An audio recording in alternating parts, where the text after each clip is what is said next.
चलिए अब एक काम करते हैं, इस ओपनिंग को देखने चलते हैं बड़ी वॉल पे अनुज के पास। Anuj, over to you and best of luck. बिल्कुल वीरो, चलिए अब स्क्रीन पर चलते हैं और देखते हैं मार्केट ओपनिंग किस तरीके की रही और किस तरीके से जो बड़े स्टॉक्स हैं, जो अर्निंग्स रिएक्शंस हैं, वो किस तरीके के रहेंगे, क्योंकि उसके ऊपर काफ़ी कुछ डिपेंड करेगा।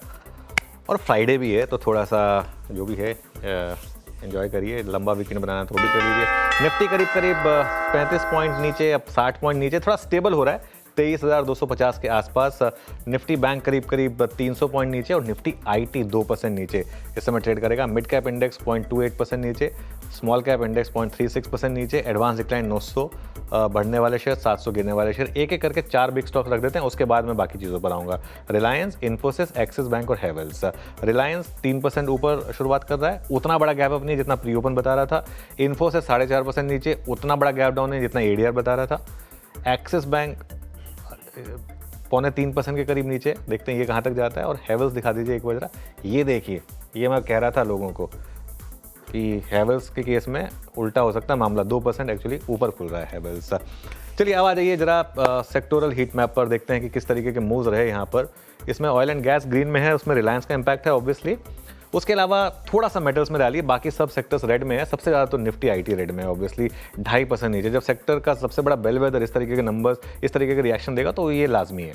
उसके अलावा ऑटो इंडेक्स 0.5% नीचे है, रियल्टी थोड़ा सा नीचे है, बाकी क्या है, फार्मा हल्का सा नीचे, और कैपिटल गुड्स इंडेक्स ये भी हल्का सा आपको नीचे ट्रेड करता हुआ दिखाई देगा। चलिए अब जरा निफ्टी लूजर से शुरुआत करते हैं, क्योंकि मार्केट नीचे है। सबसे ऊपर इन्फोसिस 5% नीचे, एक्सिस बैंक करीब 3%, 3.5% नीचे, और टीसीएस करीब 2% नीचे आपको ट्रेड करता हुआ दिखाई देगा। उसके बाद आइए आप बाकी के हमारे लूजर्स पर, एचसीएल टेक महिंद्रा और कोटक महिंद्रा बैंक, यहाँ पर भी आपको वीकनेस दिखाई देगी। रिलायंस, हिंडाल्को और बीपीसीएल, हिंडाल्को हमने कल भी डिस्कस किया था, यहाँ पर तेज़ी है। सन फार्मा, लार्सन एंड ट्यूब्रो और नेस्ले, यहाँ पर भी तेज़ी। निफ्टी का हीट मैप देखते हैं। बाय द वे निफ्टी में अब बड़ी गिरावट आ रही है, 130 पॉइंट निफ्टी नीचे है, और अब वो जो लेवल्स है ना 130 के उनके आसपास अब बढ़ने की तैयारी कर रहा है। Reliance, Hindalco, BPCL, Larsen and Toubro, यहाँ पर गिरावट।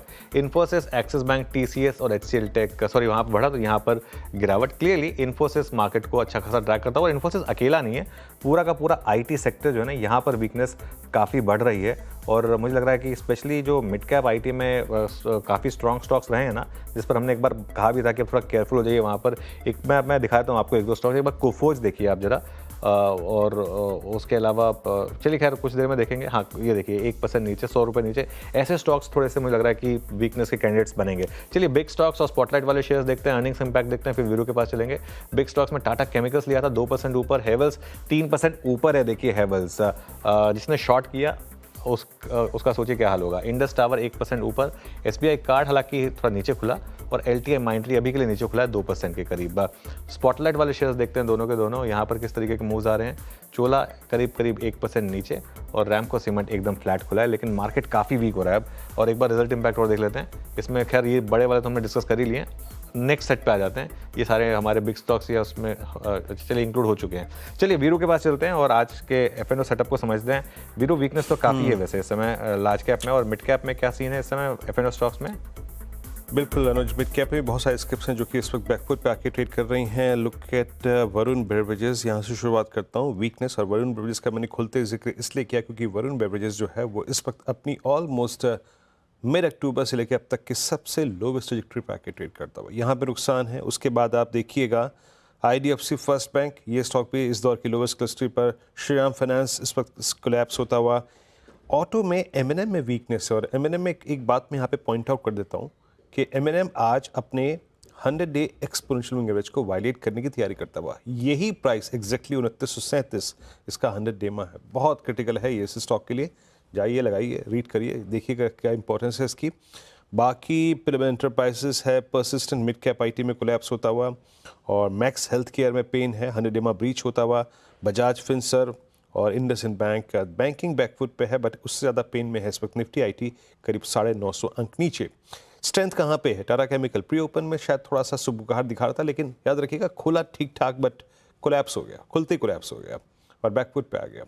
और बाकी डिक्सन करीब 0.5% ऊपर, अपने 20 डेमा को टेस्ट करता हुआ कंजेशन जोन में है। और साथ ही साथ FMCG बास्केट में एक टाटा कंज्यूमर थोड़ी बहुत बाइंग है, बट कोई बहुत स्ट्रॉन्ग नहीं। बट अनुज, वही है, सारे डैमेज को आईटी के और बैंकों के, मतलब इन्फोसिस और एक्सिस बैंक के, वो डैमेज कंट्रोल रिलायंस करता हुआ 2.25% ऊपर अनुज। बिल्कुल, निफ्टी का कंट्रीब्यूशन देखते हैं एक बार ज़रा, और उसके बाद थोड़ा सा इस पर और बात करेंगे। रिलायंस अकेला चलो रहे थे ना, एकला चलो रहे, 51 पॉइंट का कंट्रीब्यूशन रिलायंस कर रहा है। और ये बुमराह है इस समय मार्केट के केस में। एक बाकी कोहली, रोहित शर्मा, एक बार कंट्रीब्यूशन वापस रख दीजिए। बुमराह लेफ्ट पर है आपको, सबसे ऊपर रिलायंस के फॉर्म में, और सबसे ऊपर Kohli Infosys, Rohit Sharma axis bank, TCS किसका नाम दें वीरू, कौन आपको उसके बाद गंभीर का नाम ले लें, उन्होंने भी कुछ खास किया नहीं अब तक, और फिर ICICI बैंक। ये इस समय मार्केट में अगर आप उस तरीके से देखेंगे तो